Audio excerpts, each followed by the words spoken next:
Oke, di sini pembuatan reagen Marquis, dimana kita pisahkan terlebih dahulu asam sulfat pekatnya sebanyak 50 ml. Setelah itu nanti akan kita teteskan formaldehid 40%.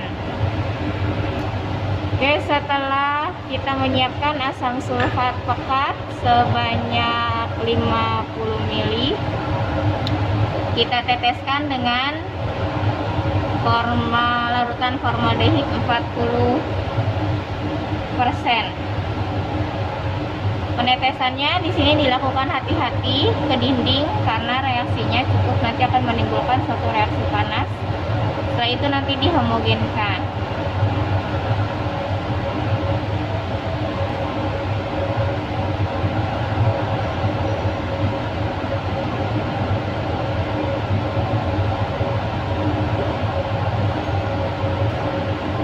Setelah homogen, kita siapkan untuk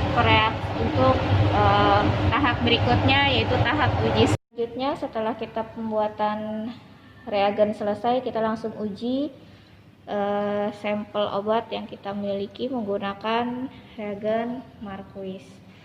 Nah, kita ambil sedikit sampel, masukkan ke tabung reaksi sedikit saja ya, karena nanti tidak balance dengan penambahan tetesan reagen Marquisnya.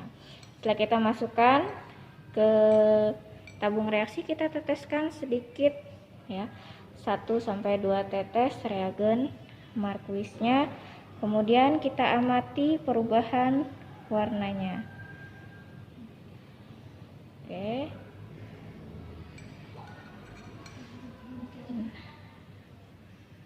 Kemudian setelah yang pertama selesai, kita lanjut ke sampel berikutnya hingga sampel obat yang terakhir. Kemudian kita amati perubahan warnanya pada setiap sampelnya. Kita pembuatan larutan beta-naftol asam sulfat, di mana beta-naftolnya sebanyak 1 gram. Ini kita tambahkan asam sulfat pekat sebanyak 40 ml. Hati-hati. Nah, di sini akan timbul perubahan warna pada beta-naftolnya menjadi warna lebih sedikit gelap, agak sedikit kehitaman. Kemudian kita homogenkan menggunakan batang pengaduk. Oke, kita homogenkan. Warnanya hitam ya. Oke, warnanya hitam. Menggunakan golongan steroid, mohon maaf. Menggunakan reagen beta-naftol asam sulfat. Warna reagennya ini cukup gelap, dimana sampel yang sudah dihaluskan ditambahkan dengan 1 ml reagennya, kemudian langsung dimasukkan ke penangas air. Setelah itu diamati perubahannya. Setelah dipanaskan, setelah diamati warnanya, kita dinginkan, lalu amati kembali perubahan warnanya. Oke, kita mulai dari sampel pertama hingga sampel yang selanjutnya.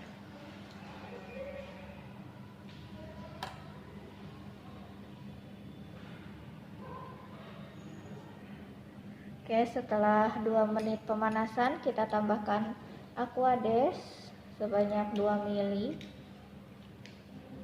Kemudian kita lihat perubahan warnanya. Setelah itu kita dinginkan di suhu ruang.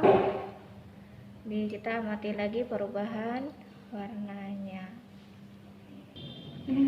Ya, oke, ternyata setelah didinginkan warnanya tetap sama ya, yaitu agak coklat kehitaman.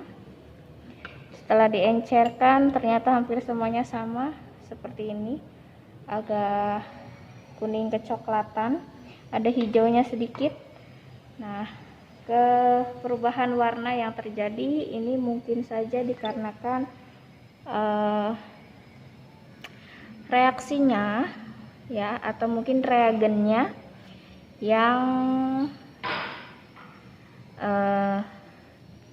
pembuatan reagennya tadi agak sedikit telat pemanasannya, atau mungkin ada sedikit kejanggalan saat pemanasannya.